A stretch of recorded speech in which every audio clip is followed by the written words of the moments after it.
Goeiemôre almal, maandagooggend, dit is die 1 Desember die jaar 2025. Dit is 'n nuwe dag geskep deur Abba Vader. 'n Lieflike dag, elkeen van ons geskenk.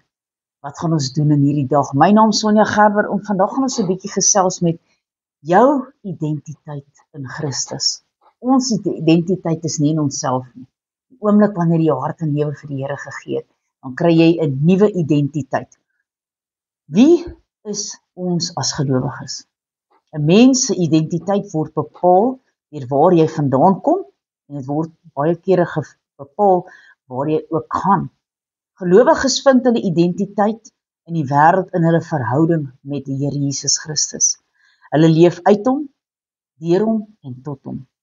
Die alledaagse bestaan is op hom gerig en ons is op pad na hom toe. As iemand sou vra, wie is jy? Is die eerste antwoord, ek is 'n koningskind, ek is 'n kind van die Allerhoogste God, halleluja. Maar kom ons gaan lees gou hier uit God se woord uit Psalm 22 verse 8 tot 11, ekskuus.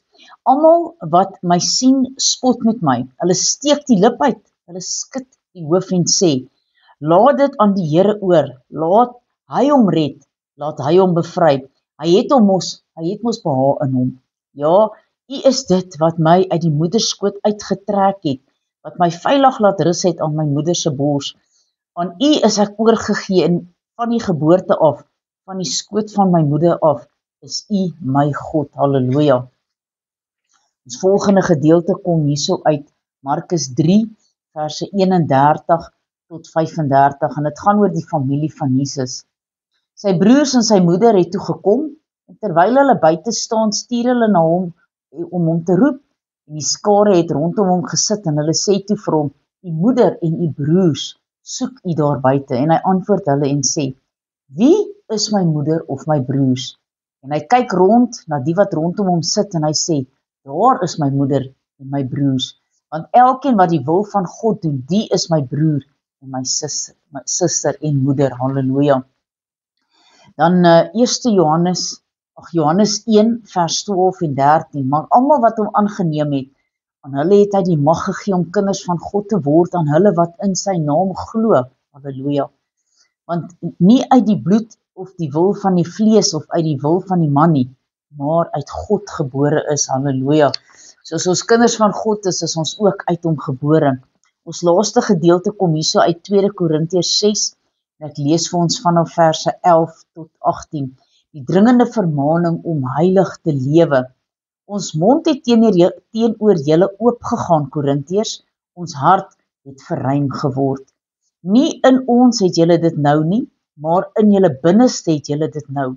Maar by wyse van vergoeding, ek praat soos met kinders, moet julle ook verruim word. Moenie in dieselfde juk trek saam met die ongelowiges nie, want watter deelgenootskap het die geregtigheid met die ongeregtigheid, en watter gemeenskap het die lig met die duisternis? Watter ooreenkoms het Christus met Belial, of watter aandeel het die gelowige met die ongelowige, of watter ooreenkoms het die tempel van God met die afgode, want julle is die tempel van die lewende God, halleluja.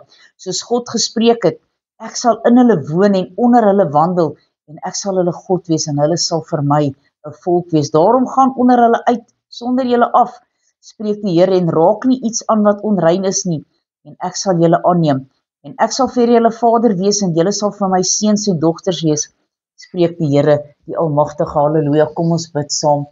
Almagtige God en Hemelse Vader, Here, dankie dat die dag toe ons besluit het, Here, ons is klaar met die wêreld en sy dinge, ons wil U dien in gees en in waarheid. Here, het U vir ons 'n nuwe identiteit gegee, 'n nuwe DNA het ons DNA kom verander. Here, van iemand wat dalk lelik was, gevloek het, gerook, gedrink, alles gedoen het wat verkeerd is, om skep in 'n nuwe skepping. Ons het 'n nuwe identiteit gekry. Ons wandel nou saam met U, ons wandel deur die woord, ons kry meer kennis en insig van U. Wie is U? Hoe moet ons U dien? Wat moet ons doen teenoor medemens? Dankie Here vir U goedheid en U guns en U barmhartigheid en U genade oor ons as mens. Here, wees met ieder en elkeen in hierdie dag. Seën hulle, is my gebed in Jesus naam, halleluja, amen en amen.